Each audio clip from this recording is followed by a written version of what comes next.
R, sabemos que es R vector, es el módulo de R en R versor, ¿sí? Y P, dijimos que tenía una componente en R, que era BR, era la masa por la velocidad total, que era la suma de BR en R versor más betita en tita versor, ¿sí? Estamos haciendo un producto vectorial. De acuerdo a la definición de producto vectorial, dijimos que cuando hacemos un producto vectorial, el producto vectorial nos da por resultado un vector que es perpendicular a los dos vectores de los cuales estamos haciendo el producto vectorial. Cuando los dos vectores son paralelos, ese producto vectorial da 0. Entonces, si hacemos el producto vectorial de esta componente con R versor, R vector, que es R por R versor, por R versor, va a dar 0. Entonces nos va a quedar R por tita versor, que va a ser la componente perpendicular al plano en el cual estoy tomando las coordenadas polares. Entonces, esto es lo mismo que dije. Este es la componente en R, que va a desaparecer al hacer el producto vectorial, y nos queda R, que el momento angular, vector respecto al origen O, va a ser el producto vectorial entre la posición R y P sub tita. O sea, nos deshicimos del movimiento en R. Entonces tanto el módulo como el sentido del momento angular dependen del origen que se elija. Es importantísimo ser consistente con el origen de referencia que se está tomando. Entonces, hasta ahora es una definición, y lo que vimos es que nos quedábamos esencialmente con que las coordenadas polares nos ayudaban a quedarnos con esta definición simplemente con la coordenada, con el producto vectorial respecto de la cantidad de movimiento en tita versor. Bueno, acá lo que les decía, que lo dije muy rápidamente, teniendo en cuenta la definición del producto vectorial, el momento angular de la partícula se puede obtener como el producto vectorial entre R vector P.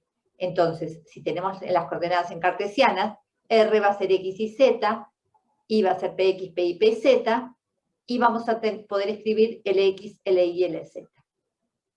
¿Sí? Si la partícula se mueve en el plano XY, como es el caso que estábamos mirando en polares, se tiene que Z es igual a 0 y PZ es igual a 0. ¿Sí? Con lo cual, este término y este término son 0, y vemos que la componente L solo va a tener, Z es igual a 0, y PZ es igual a 0, con lo cual todas estas componentes se van, y solo sobre esta componente se van, esta y esta se van, solo sobrevive esta, o sea, la perpendicular al movimiento, o sea, en la dirección Z, que es la K-versor. Entonces, L0, en esta condición, cuando se mueve en el plano XY, va a tener solo componente en Z, a la que vamos a llamar LZ, en K-versor, que es Z-versor, y que es igual por este producto vectorial, por este determinante, a X PI menos IPX. Bueno, miremos un poquito las dimensiones y unidades del momento angular. De acuerdo con la definición, tiene dimensiones de distancia, posición, longitud, masa, longitud al cuadrado y tiempo a la menos 1, ¿sí? Porque es X por M por velocidad. De este modo, en el sistema internacional, esto está dado por kilogramo metro al cuadrado por segundos a la menos 1. Bueno, hasta ahora es una definición y lo que vimos es que cuando la partícula se mueve en el plano XY, o sea, cuando podemos trabajar en polares y es el mismo concepto que vimos en polares, solo teníamos componente en Z. ¿Sí? Ahora, yo les dije que era terriblemente dependiente de quién era el centro, el origen de referencia, ¿sí? ¿Qué pasa si elegimos otro origen de referencia? Tenemos un origen O y un origen O', ¿sí? Entonces, visto si la partícula M está aquí y tiene una cantidad de movimiento P en esta dirección, si la vemos desde este origen, el E0 va a ser el producto vectorial entre R y P. ¿Sí? Si la vemos desde O', va a ser R', P, el producto vectorial.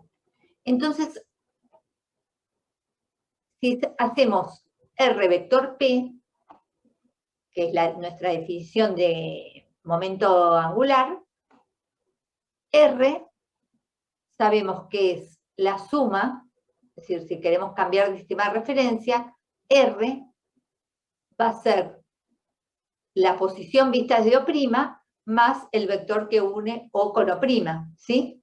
Entonces, R es R' más R o O', este vector. Y eso producto vectorial por la cantidad de movimiento. Si hacemos R', producto vectorial por P, nos queda la cantidad de el movimiento angular visto desde O', más R o O', producto vectorial por P. Entonces ya vemos que si elegimos otro centro de referencia, esta cantidad de movimiento cambia. ¿Sí? Este momento angular, perdón, cambia. ¿Sí?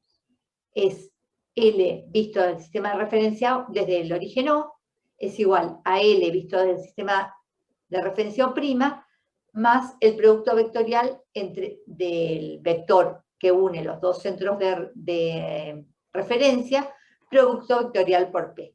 Vamos a llamar a esta ecuación 1.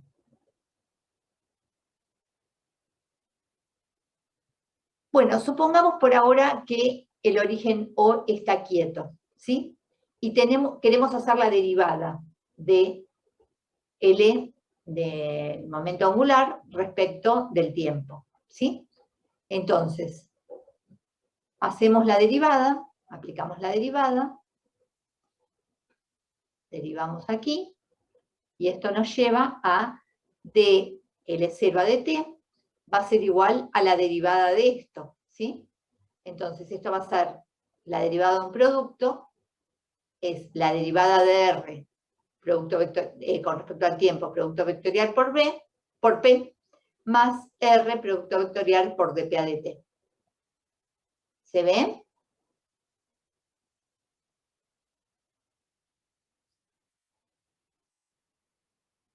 Bueno, ¿quién es dr a dt? La derivada de la posición respecto al tiempo. Es la velocidad.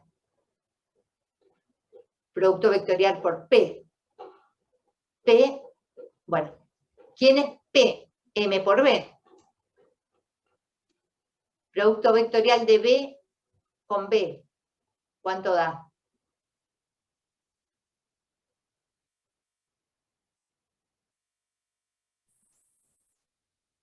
0. Porque B es paralelo a B, es igual y en particular es paralelo a B. Cuando dos vectores son paralelos, el producto vectorial es 0. Sí, es 0, con lo cual este término da 0. Entonces nos quedamos con este. Entonces, este producto era R vector de P a dt. ¿Y de P a dt quién es?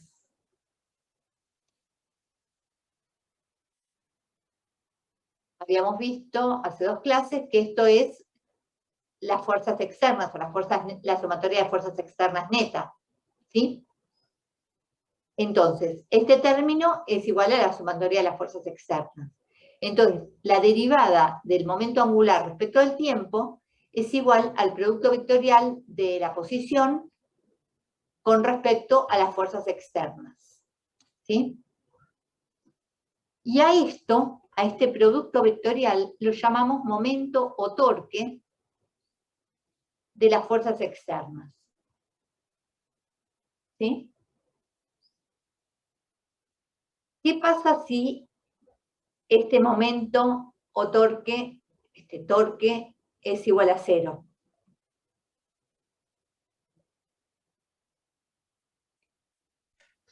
¿Son perpendiculares? No, si de L, acá llegamos a que de L0 a dt, de L respecto de O, a dt es igual al torque, al vector torque, con respecto a O, si esto es 0, puede haber muchas razones. Una puede ser la que vos dijiste, sí. Pero hay otras razones. Pueden haber fuerzas externas, por ejemplo. Pero ¿qué es lo importante que pasa? Si esto es 0, la derivada de L0, o sea, del momento angular respecto al tiempo, es 0. Y si eso pasa, L es constante. O sea, en algunas condiciones estaríamos encontrando una nueva constante de movimiento, que también nos va a ayudar a resolver problemas. ¿Sí? Fíjense cómo buscando, con determinadas características del problema, vamos encontrando cantidades que se conservan y que son más fáciles de calcular que calcular las trayectorias enteras de todas las partículas para poder resolver un problema. ¿Sí? Como cuando se conserva la energía mecánica o cuando se conserva la cantidad de movimiento. Y ahora vamos a ver que en algunas condiciones, por ejemplo, cuando M0 es igual a 0, ¿cómo se llama? L es una constante de movimiento. ¿Cuándo pasa eso? Bueno, una condición es cuando la fuerza externa es paralela a R. ¿Sí? Como dijo, ¿quién fue? ¿Santiago? Sí. Sí. Como dijo Santiago, cuando la fuerza es paralela. Otra condición puede ser que esto sea igual, que no haya fuerzas externas, o sea que el sistema está aislado. O sea, los sistemas aislados son muy prácticos para resolver problemas porque se conservan muchas propiedades. ¿Sí?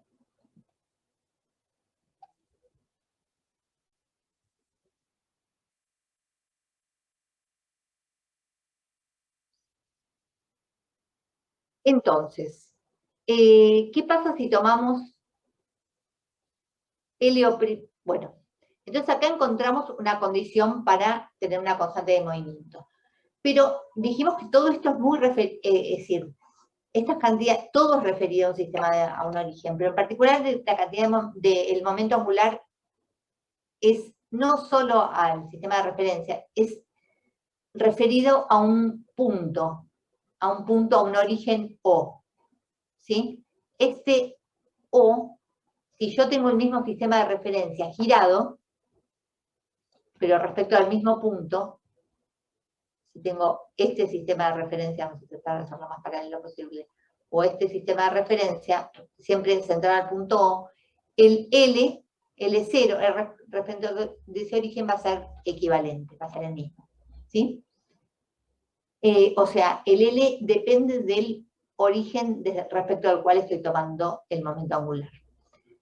Bueno, habíamos dicho que podíamos elegir otro O' para tomar ese momento angular.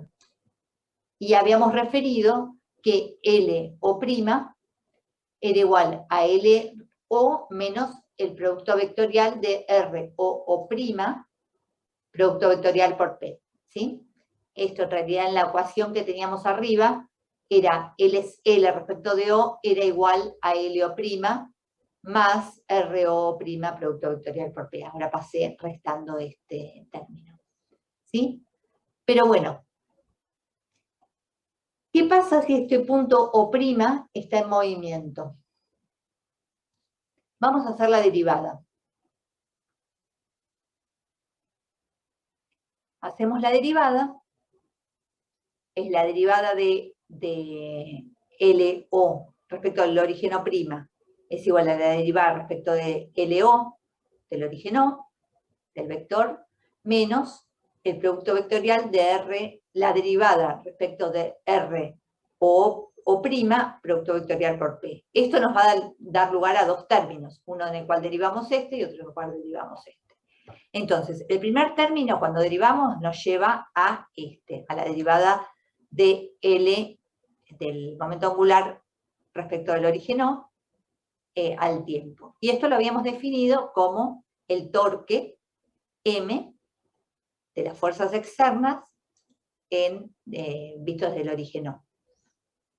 Los otros términos son la derivada de R o' respecto del tiempo, que esto nos da la velocidad de O' respecto de O, producto vectorial por P, menos R o' producto vectorial de P a de T. ¿Sí? Derivamos esto. De P a de T sabemos, la derivada de P a de T sabemos que es la fuerza externa, ¿sí? Entonces,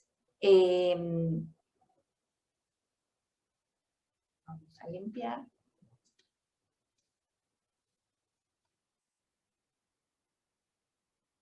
Entonces, este término R menos RO o', R'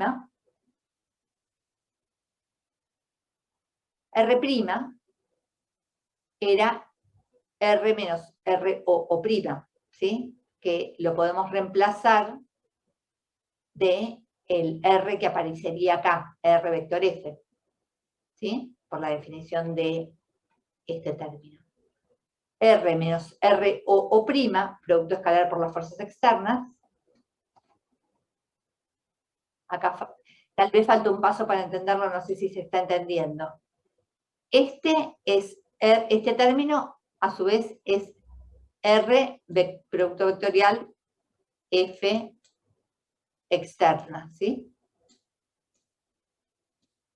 Que es la definición que dimos de torque. Si ahora reagrupamos con este término, que es RO, producto vectorial con la fuerza externa, y como tiene un menos acá, me queda R vector menos RO, producto vectorial con la fuerza externa, menos este término que está acá, que es la derivada de la velocidad del punto O' respecto de O, producto vectorial por P. ¿Sí?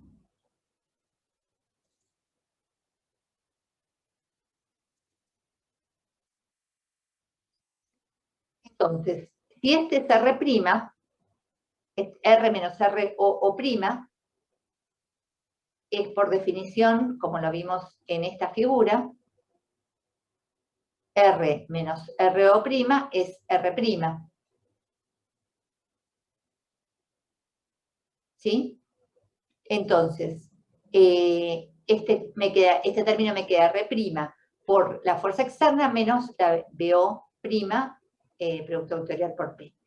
Entonces, este que queda R', producto vectorial por la fuerza externa, es en realidad el momento angular visto del origen O'. ¿Sí? Entonces, a este R', producto FE, es el producto vectorial, el torque visto desde O', menos la velocidad, el producto vectorial entre la velocidad de O' con P. Entonces, si el centro de momentos se mueve respecto a la ecuación, respecto al origen O, si hay movimiento, este término, ven que esto no es equivalente, o sea, no es independiente del centro de momentos, el torque que se hace al sistema. La derivada va a depender desde dónde elegimos el centro de momentos. Entonces, que sea cero en un origen no quiere decir que sea una constante de movimiento de cualquier origen. Eso es una propiedad súper importante a la hora de elegir respecto de quién se toma ese torque. ¿Sí? Vamos a ver ejemplos en los cuales se elige Si hay algún eje de rotación específico, se elige el origen en ese lugar, porque no va a ser lo mismo elegirlo en ese lugar que en otro lugar, porque si no aparece este término, entonces independientemente de que no haya fuerzas externas, la derivada de L respecto de O' no es cero, ¿sí? Que era lo que queríamos buscar, nosotros queríamos buscar constantes de movimiento. ¿Sí? Entonces, respecto de un sistema cualquiera que se mueva respecto del origen O, el momento, la derivada del momento angular respecto al tiempo va a ser igual al momento, al torque de la fuerza externa vista de O', menos la velocidad de O' respecto al origen O, producto vectorial con P. Entonces, aún en ausencia de fuerzas externas, si se está moviendo, no es una buena referencia para elegir el sistema P. Para elegir el origen O, para tener una constante de movimiento, que es nuestro objetivo. Entonces, veamos un ejemplo. Si el punto de referencia O, imaginemos un movimiento circular, ¿sí? Tenemos un movimiento circular. En un movimiento circular sabemos que la partícula gira manteniendo el R constante, ¿sí? Si hacemos el cálculo, R vector B, sabemos que podemos definir una velocidad angular y entonces la velocidad la reemplazamos por R cuadrado por la velocidad angular.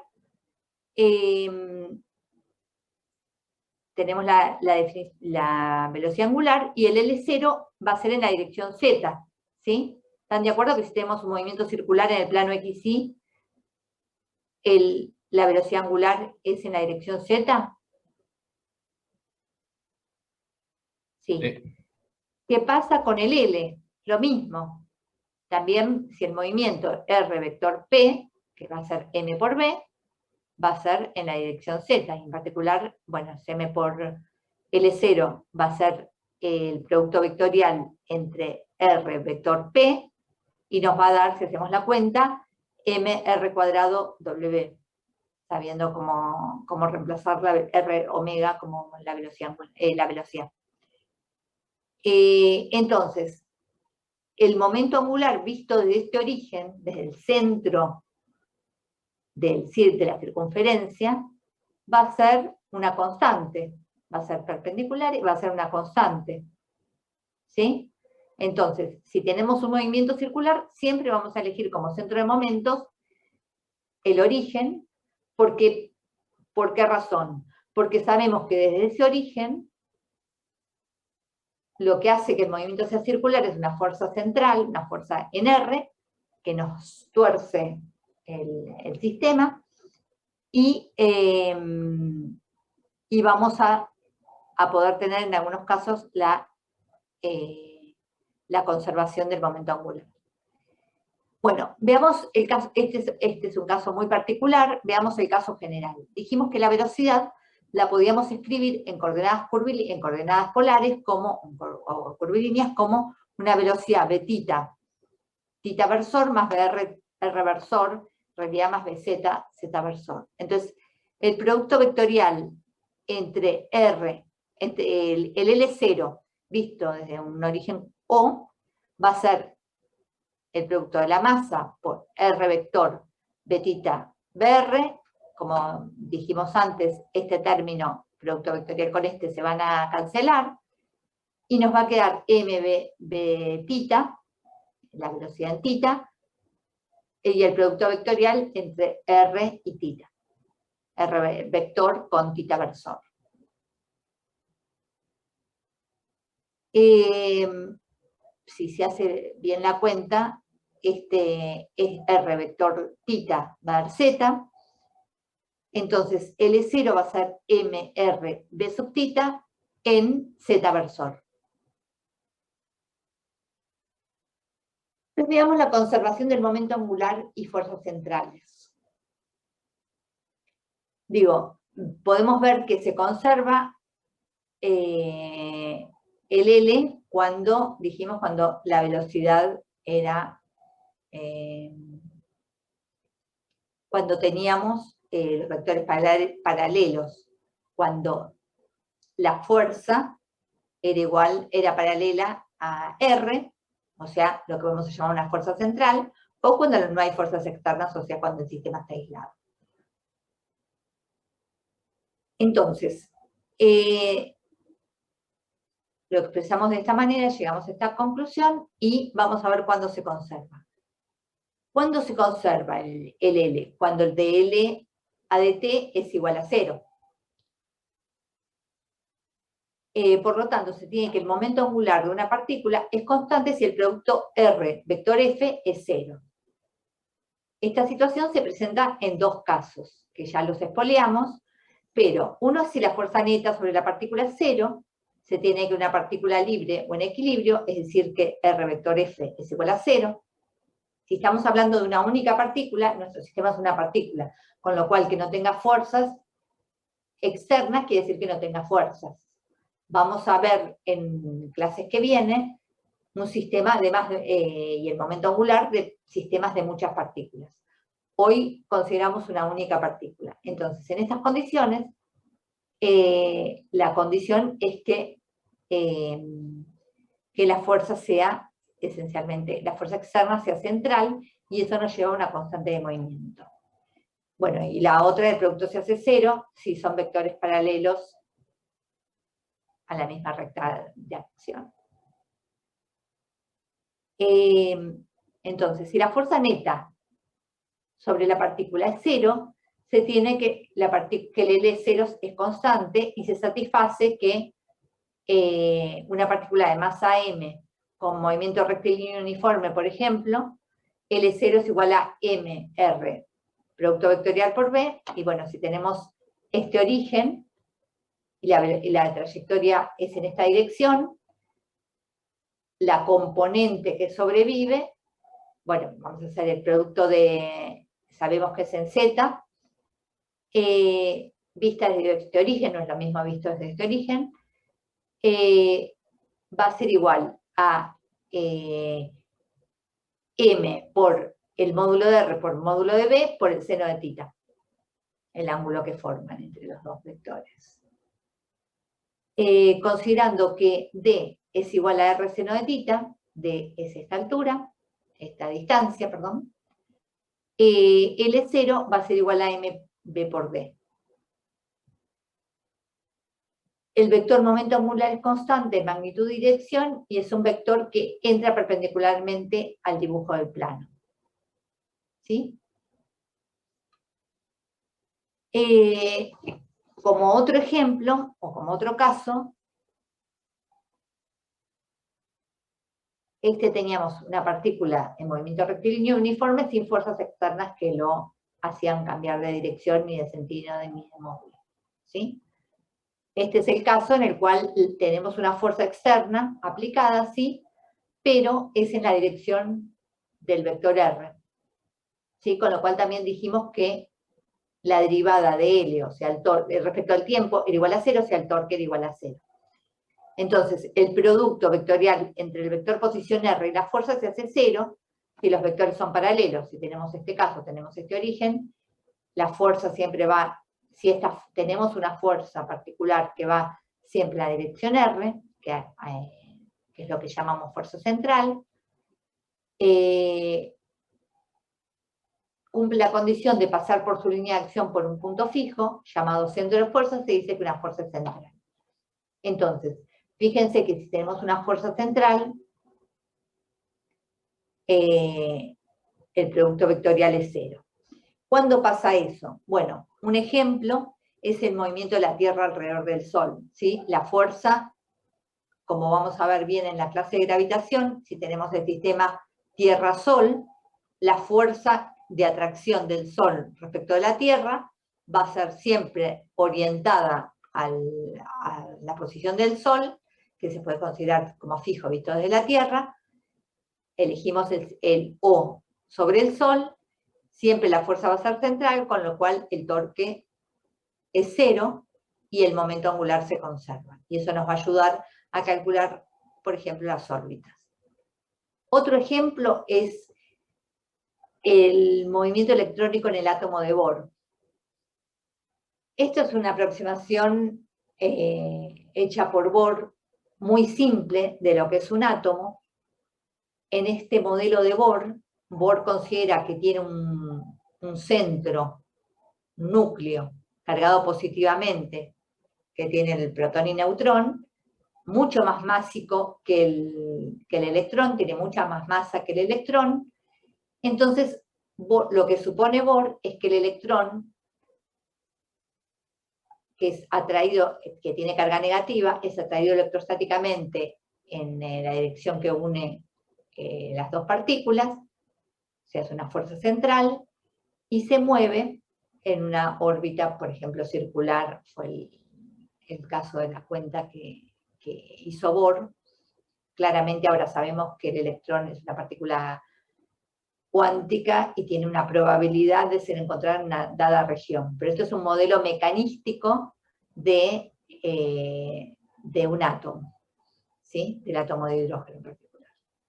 Un núcleo y un único electrón.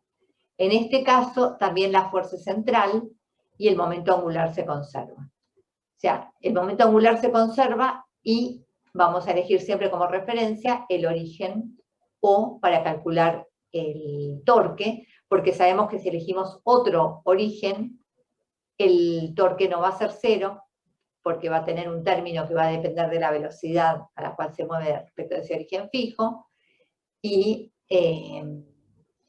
no vamos a poder considerar L como una constante de movimiento.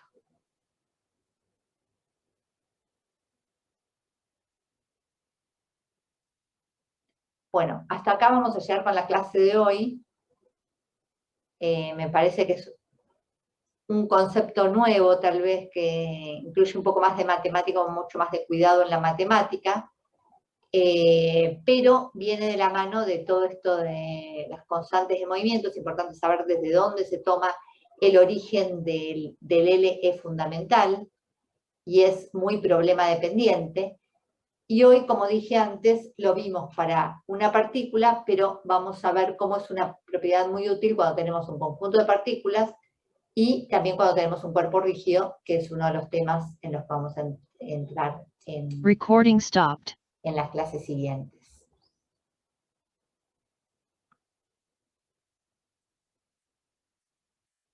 ¿Dudas, confusiones?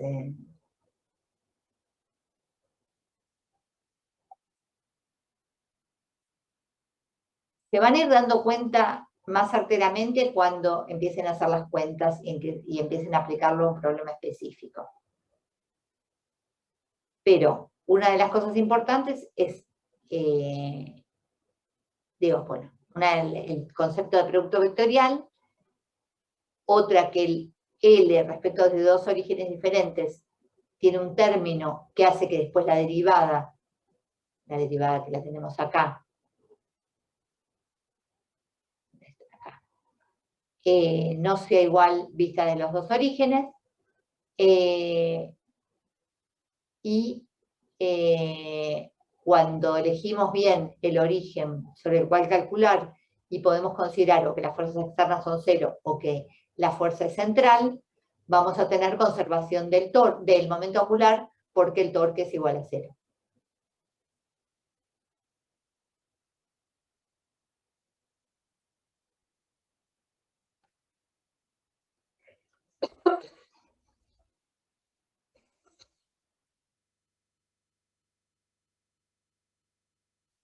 Bueno, estamos hablando un poco, voy a parar. ¿Tienen alguna duda respecto de esto? No se olviden que pueden preguntar también en la clase siguiente de dudas, porque a veces uno lo ve, parece más o menos lo sigue, pero le quedan, acá hay algo en el chat, no sé cuánto es. Empecé a grabar en algún punto, no toda la clase quedó grabada. ¿Cómo se llama? A veces las dudas surgen cuando lo releen, o cuando se sientan a hacer un problema, o cuando abren un libro y ven los conceptos y demás. Así que traten de preguntar, traten de consultar si no es hoy la clase que viene. O sea, no es que solo en la clase de hoy se puede consultar sobre este tema. La materia es dinámica y traten bueno, aparte de ir al día, de poder consultar y poder sentirse libres de hablar. Estamos pensando, vamos a evaluar un poco, creo que Juan habló un poco con ustedes el otro día, respecto de hacer algunas clases semipresenciales, no presenciales completamente, por varias razones, porque no todos pueden ir a una presencialidad y porque aparte tampoco hay aforo para eso.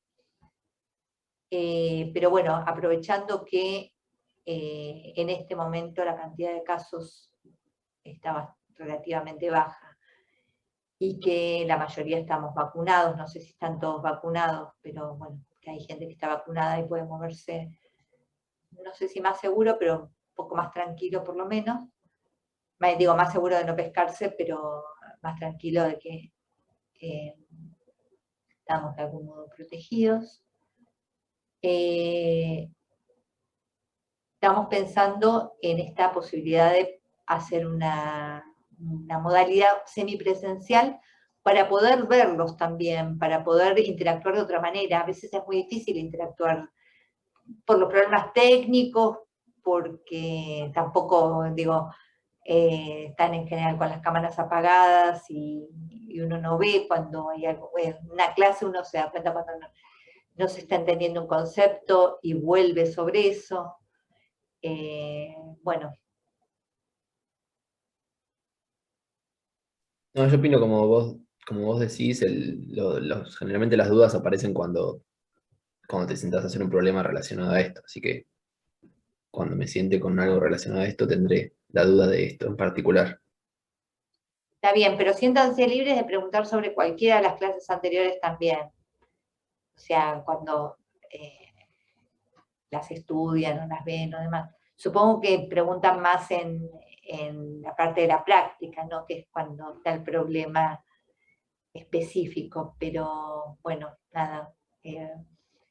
Creo que es un cuatrimestre que estamos todos muy fundidos con la pandemia. Venimos de tiempos complicados, seguimos en tiempos complicados, no es que la pandemia pasó ni mucho menos, pero bueno, queremos ver, muchos de ustedes nunca fueron a la facultad también, eso es una cosa que resulta muy desgastante. La facultad de Exactas es un lugar muy lindo para estudiar, porque realmente uno se siente muy parte de la facultad, tanto en los lugares para estudio, en las bibliotecas, como cursando, como en el jardín leyendo el libro junto con un compañero, discutiendo un problema, o bueno, consultando presencialmente. Tiene una dinámica que ahora no la podemos tener, y bueno, es lo que nos tocó y hay que llevarlo como se puede, pero realmente supongo que están todos con un cansancio virtual muy fuerte también, ¿no?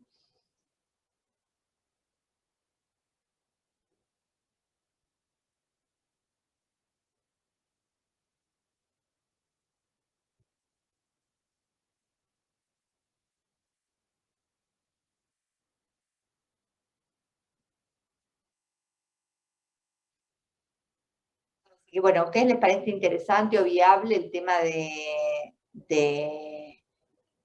hacer una clase mixta, presencial y virtual al mismo tiempo? Obviamente va a ser más ensalada de fruta de algún modo, pero también porque vamos a tener que ponernos en órbita con otras tecnologías tal vez, o bueno, ya veremos. Yo creo igual que a esta altura y con esta modalidad de curso, me parece que aún haciéndola, yo pensaba al principio una idea de presencial, tal vez hacerla más a fin de año, con un pizarrón afuera al aire libre. me parece lo más seguro, lo más tranquilo también en cuanto a que no hay que pedir permiso para entrar a la facultad, que no hay que competir con el aforo tal vez de laboratorios que se hacen más complicados, ¿no? Que tienen que hacer presencialidad sí o sí en algunos laboratorios más avanzados. Sí, hoy en día creo que están haciendo todas las recuperaciones de laboratorios y esas cosas. Sí, sí, especialmente en química, que todo el año pasado pudieron cursar en parte las materias, porque no es lo mismo hacer un péndulo en la casa de ustedes que hacer una reacción química en la casa sin campana, sin control, sin los reactivos correctos, o sea, hay cosas que no son reemplazables por la presencialidad. Lo mismo pasa en física con materias más avanzadas, ¿no? Hay laboratorios que uno los puede ver medio teóricamente o ver cómo funciona, pero es difícil reproducirlo realmente. Mismo en esta materia, probamos varias modalidades. El año pasado hicimos una cursada muy diferente respecto al laboratorio. Estamos probando otra que también Verónica probó el cuatrimestre pasado y demás. Son grupos diferentes y condiciones diferentes. El año pasado contábamos con más docentes de laboratorio y aparte todos estábamos encerrados, con lo cual el hecho de tener una ventanita al Zoom era como una liberación, casi diría. Ahora no es lo mismo porque, bueno, por ejemplo, el año pasado no podíamos salir a comprar un resorte en el primer cuatrimestre porque no había ferreterías abiertas durante los primeros 2 meses. Entonces, cada uno hizo un resorte como con lo que consiguió en la casa.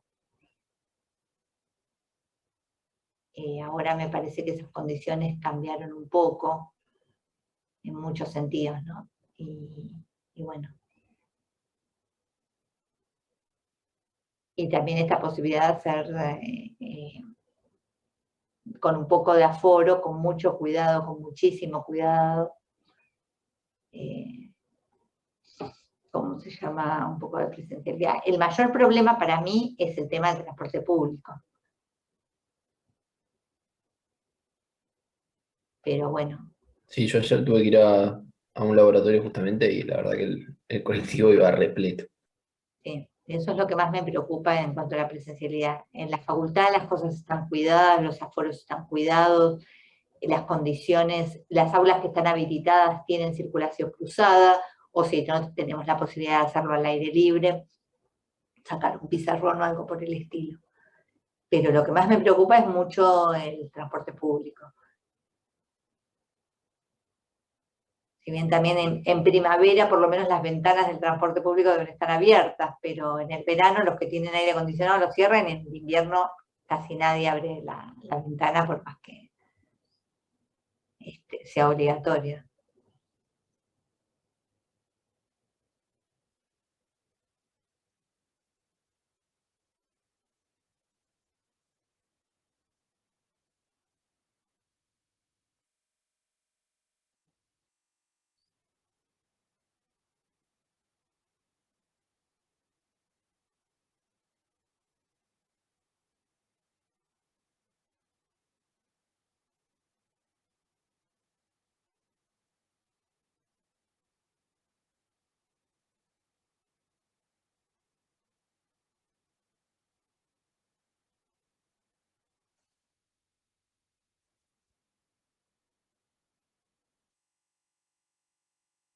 Bueno, si quieren descansar un ratito hasta la práctica.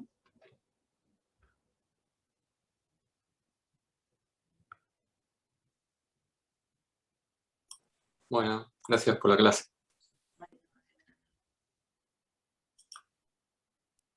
Me pareció que, no sé qué les pareció a ustedes, pero tal vez el PDF es más fácil de manejar que el PowerPoint en cuanto a ir y volver. No sé a ustedes qué les pareció. Hoy lo que les dije, tengo cierto problema, como en esta computadora es Linux, el PowerPoint lo agarra como quiere, como ustedes vieron, no lo estaba consiguiendo pasar, a veces me descuajeringa, por ejemplo, había una sumatoria que desapareció y no sé si alguna otra cosa, pero me pareció que una opción era esta de usar PDFs también. Ok, para mí no dice que fue lo mismo.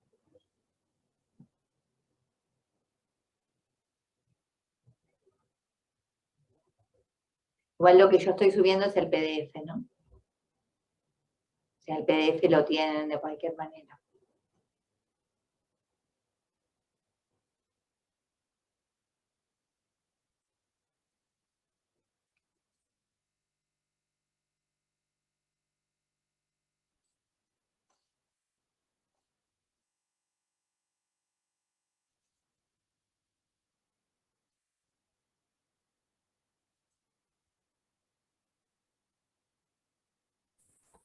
Buenas. Hola Maxi, te voy a asignar a